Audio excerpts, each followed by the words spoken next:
Hey y'all, welcome to the channel. My name is Sean. This is UCM Pigs Moto Vlogs, and today we're going to be doing a brake fluid flush on my 2016 Ultra Classic that I refer to as Noella May. Now before we get started, let me remind you to like, comment, and subscribe. And as always on my channel, if you don't feel like typing words, just leave me an emoji. Let me know you're here. I would greatly appreciate that. So today I'm going to be doing a quick video on how to flush your brake fluid. Now, if you've watched any of my other repair or maintenance type videos, I don't do play-by-play because I want to encourage you to get your shop manual out and learn a little bit about your bike. YouTube is a great tool. However, you don't want to be just taking the word of some yahoo like me on how to do this. It could lead to troubles. Familiarize yourself with what you're working on using your shop manual. Use YouTube as a tool. Also, I don't want to influence you on types of brands and products, especially we're going to be working with brake fluid. Do your research, pick out what's best for you, that works for your bike and for your budgets. Now, my bike has three systems that uses brake fluid. Of course, my front brakes, dual calipers, and my rear brake, a single caliper. But I also have my clutch. My clutch is a hydraulic clutch. This is a 2016 Ultra Classic. It has the hydraulic clutch. So unlike a cable clutch, it uses brake fluid as the hydraulic fluid to actuate my clutch. Very similar to the way the brakes actuate the braking system. Now my bike calls for .4 brake fluid. It's annotated here on top of my master cylinders, but you can also find this in your shop manual. So again, I want to encourage you to use your shop manual to determine what type of fluid your bike needs, because this is going to be the same regardless of brand of motorcycle that you're going to ride. Most manufacturers recommend that we flush these systems every 2 years, and here's why. Brake fluid will retain moisture. It will actually soak moisture from the atmosphere. So when we have temperature changes, we have rubber seals that go bad, we have screws that wiggle loose, moisture is going to get into these systems. So about every 2 years, you want to flush it out. And again, here's why. Water has a lower boiling point than the brake fluid. So that can cause problems in your braking and your clutching system when you get into a high heat situation. You want to have it working the best it can using the fluid that it has. So let's talk a little bit about the fluid. I get my fluid just from my local parts store. This is just regular old .4 brake fluid that you put in any automobile. Now most manufacturers will make their own brand, Harley, Honda, Yamaha, whoever. Again, pick your fluid how you see fit. This is very inexpensive at your local parts store. It's .4. It works just fine. It's what I choose to use. Now, when you use your brake fluid, if you have any fluid left over after doing the job, you need to dispose of that, because just like your system, this will continue to sit here in the bottle once you break the seal and start to basically retain moisture. So you don't want to use this 2 years later and put it in your system, because you're just putting bad fluid in your system. Now there's a tool you can get. It's a brake fluid analyzer. I'll put a picture in here and it will give you the level of moisture that's in your brake fluid. But if you're doing it every 2 years, you can actually visually inspect it. The brake fluid is clear. If you start seeing it get cloudy, you might want to consider changing it. Very inexpensive, very easy to do. You're going to see my clutch fluid is very dirty, and that's because I did have a leak. I've repaired the leak, but moisture, a lot of moisture got in there over the summer riding in the rain and stuff like that. So it was definitely time to flush that system out. Now, one other thing you're going to need is a specialty tool. Now, this is not an expensive tool. You can pick them up at Harbor Freight. This is a pneumatic bleeder. You can also get a hand pump one if you don't have an air compressor, but basically it hooks up to an air supply. This connects to your bleeding screw, and you can pull suction to the bleeding screw. So the way this works is, it works best with two people. You put it on the bleeder, open it up, pull suction as somebody adds fresh fluid to it until you pull nice clean fluid that you can see in the line, no air bubbles, in your braking or clutching system. Now I did this by myself, which you're able to do as well. You just have to do it in short spurts. But the thing you need to remember is when you open the bleeder, you need to have suction, and keep suction until you completely close it. You don't want to let suction off and then close the bleeder, because you could introduce air into the lines, which can cause you to keep having to bleed and waste a lot of fluid. But it's a pretty easy job. I want to encourage you to try this out. In my opinion, it's no harder than a 3-hole oil change. It's just not as, Gucci as a 3-hole, because everybody's got a video on a 3-hole oil change. So let's get into this. Like I said, it's going to be a lot of B-roll. I'll point out some things. We'll get into this. I'll show you guys how it's done, and we'll talk at the end. we have to come around on the right side of the bike down here at the transmission, and we're going to remove this chrome, or it may be black on your bike. Basically, this is a decorative cover. So it's 2 Allen bolts, 3/16. We're going to go ahead and remove those.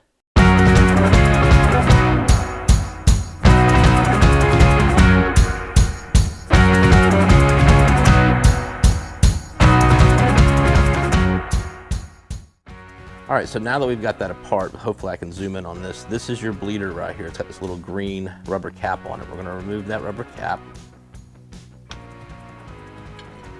And there's our bleeder right there. Head on my clutch reservoir, and you've got 2 screws on top of this cap on top. We're gonna go ahead and remove those 2 screws.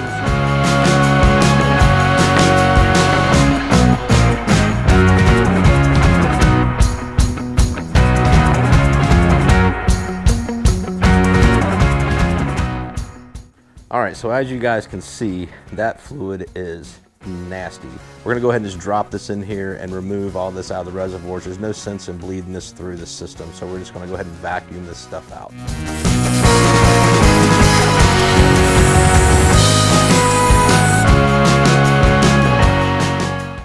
All right, so we're gonna hook our bleeder up to the bleed screw, and this is a 1/4, 1/4 wrench. Tiny little wrench. And we're gonna crack this open and start pulling.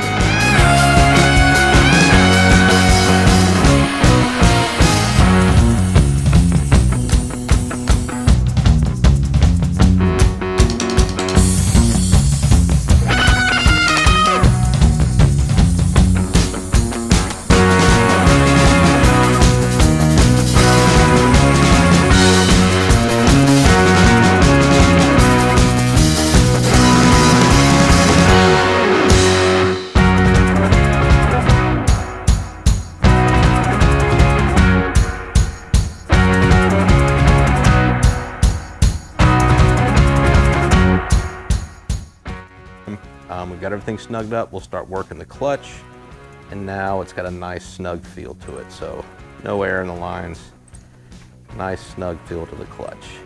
So we're just gonna pop the top off one more time and check our fluid level. So if you notice, it's nice and clear now. That's the way your fluid should look. All right, so we're up here on my front brake caliper. We're gonna go ahead and pop this open and see how dirty the fluid is, and go ahead and pull vacuum and vacuum it all out just like we did on the other side.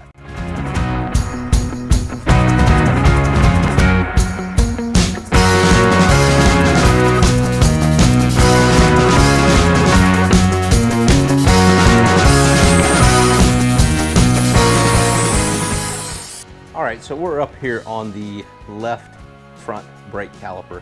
I like to start with the brake caliper that is furthest from the reservoir, so we're gonna start with the left. So your bleeder's back here behind your brake line. It's got a rubber, should have a little rubber protective cover on it. The bleeder screw is on a Harley, 2016 Harley, it's a 3/8, and then we're gonna connect our bleeder to it. Now I've already filled the reservoir, so I've got clean brake fluid in the reservoir, and we're just gonna pull suction for a few seconds and then go up there and add some clean fluid.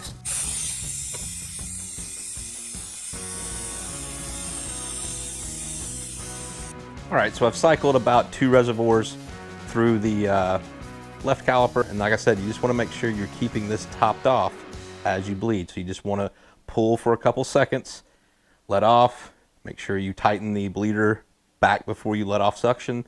Come up here and check your level, add if necessary. You don't want to get it down there where it's actually pulling air into the lines. All right, so now on the right caliper, we're going to do the same thing. We're going to hook our bleeder up, pull suction, and open the valve.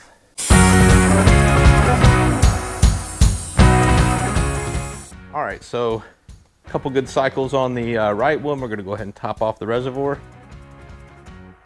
and put the cap back on.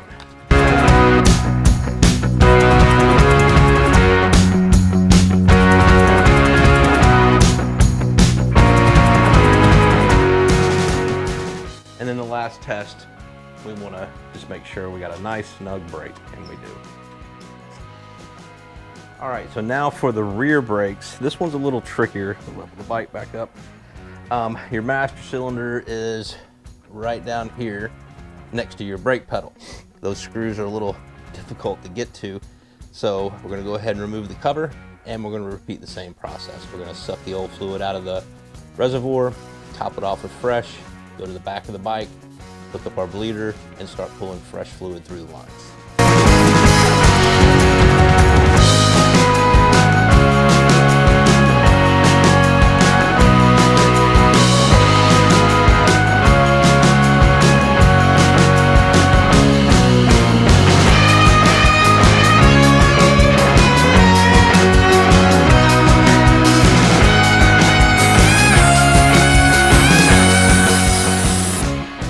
Now this is where it gets tricky, is getting the fluid in here. Let's go in behind the brake pedal and fill up the reservoir.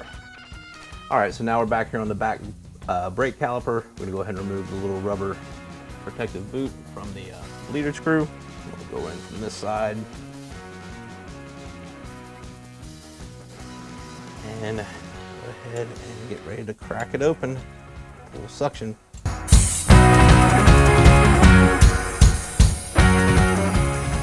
All right, I've ran a couple cycles through the rear. I'm gonna go ahead and I've topped off the reservoir. I'm gonna go ahead and replace my cover.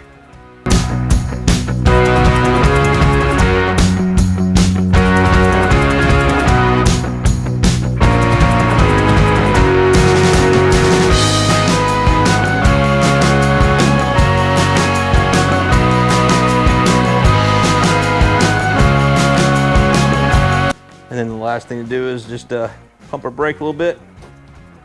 And we got a nice stiff brake.